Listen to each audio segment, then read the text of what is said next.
Everyone just relax. Everybody just take a calm, deep breath. We got 3 points. Manchester City beat Brentford at the G-Tech Stadium 1-0.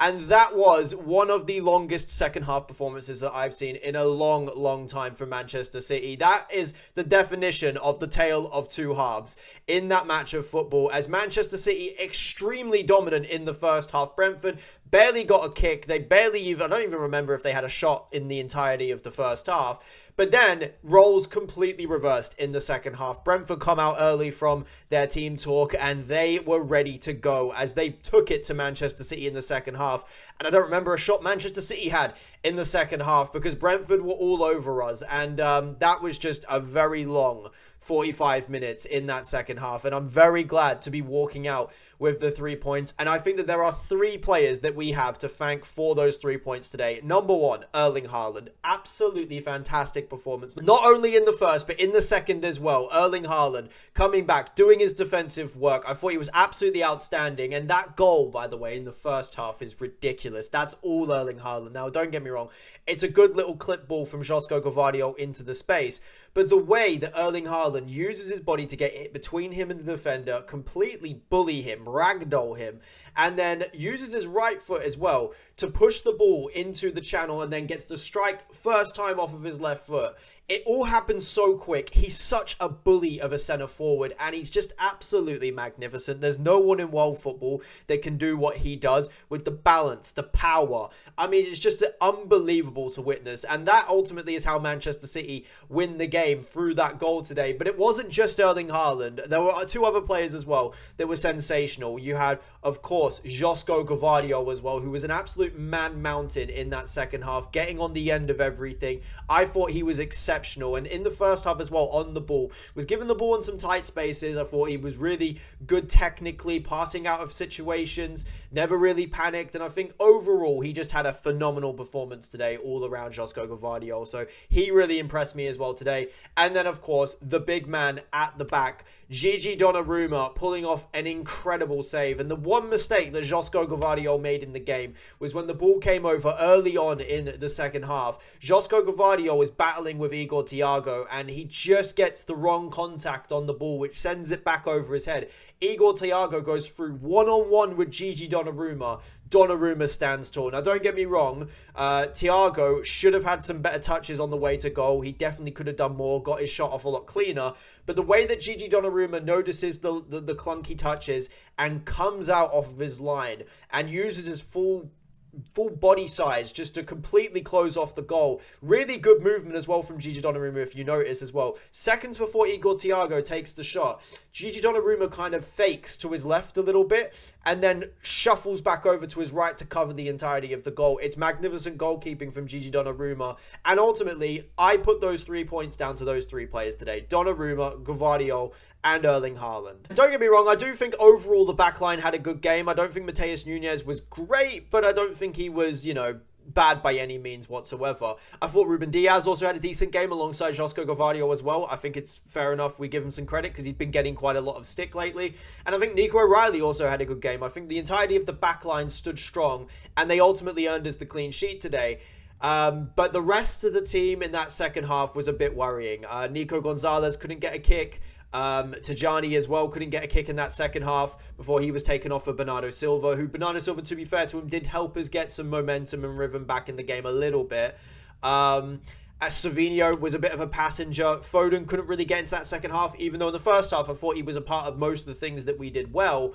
And I just think overall, just wasn't a great game all around from the middle of the park in the second half. We couldn't get hold of it. Brentford were absolutely dominating, and I wasn't really a fan of how in the first half when we were dominating, we didn't go for the kill. We didn't go for the jugular because I feel like that game was there for us. It was sitting there for us in the first half when we were completely dominating them.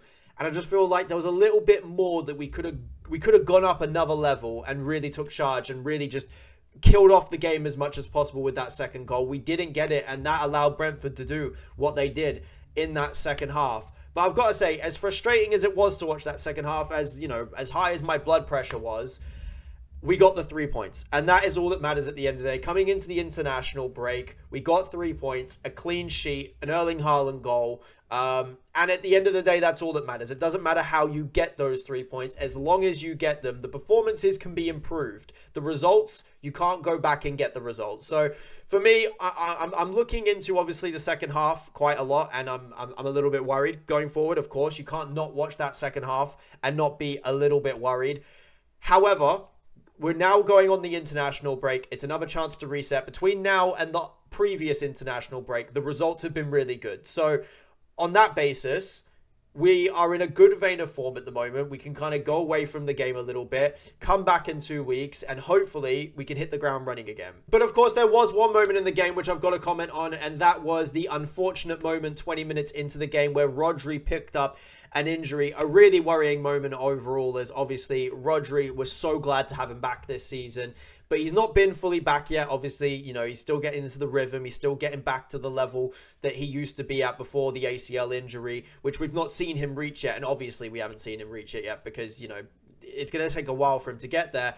He pulled up with a hamstring injury. So that is a really big worry. He was clutching at his hamstring. He went down and he did walk off the pitch. But remember, he did walk off the pitch for the ACL as well. So I'm hoping that's not a serious injury. I'm hoping that he can recover over the next 2 weeks. I don't think he will be back immediately after the international break, but hopefully he can be back within a relatively speedy time frame, because that is a big worry. And of course, we do need Rodri for the rest of this season. And I've been seeing some people talking about Nico Gonzalez following the game. And look, I can understand Nico Gonzalez didn't have the greatest game in that second half, but I feel like it's a little bit unfair to just drive it home at Nico Gonzalez when you look at the rest of the team and you see the lack of kind of possession that we could hold, the lack of authority that we could have in the game outside of Nico Gonzalez. I do think that maybe it's a little bit harsh and a little bit unfair in my opinion to just look at Nico Gonzalez and say you were the reason why we didn't get hold of that second half. I think it would have been a trouble even with Rodri in there, if I'm being completely honest. So I do think it's a little bit unfair the way people are talking about Nico Gonzalez at the moment. We need to give him time. He's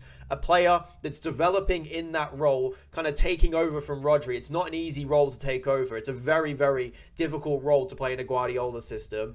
And I feel like some people are maybe comparing him to Rodri a little bit much, which I think is unfair. Obviously, he was the Ballon d'Or winner previously, and he was the most important player in this City team. So I think it's a little bit fair to go this early on Nico Gonzalez. I'd say give him time, get behind him. But yeah, obviously, you know, the performance today from the middle of the park really wasn't good in that second half. And yeah, overall, quite worrying stuff from the performance. But as I said, the important thing is we got the 3 points. We've got really big players in this team. Erling Haaland, Donnarumma, Josko Gvardiol, players that are going to come up across the season with top performances, which can get us over the line in games like this.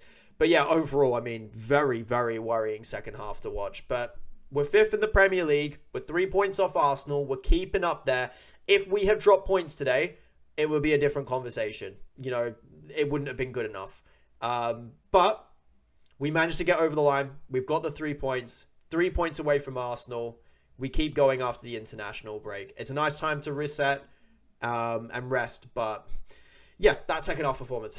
That was a tough watch. So yeah, let me know in the comments below some of your guys' takes from the game. I'll be very interested to see what you guys are kind of saying in the comments. And hit the like button as well if you do enjoy these videos. It does help with the algorithm, so if you can hit the like, I'd very much appreciate it. And of course, as well on top of that, if you want to hit the subscribe button so you can see more of my videos, that would absolutely be lovely as well. So yeah, thank you guys for all of your support. And yeah, a really, really difficult second half to watch there. But we move on into the international break, and hopefully following that, we can kind of pick up some more consistent full 90-minute performances, because if we play like that consistently, we will get caught out.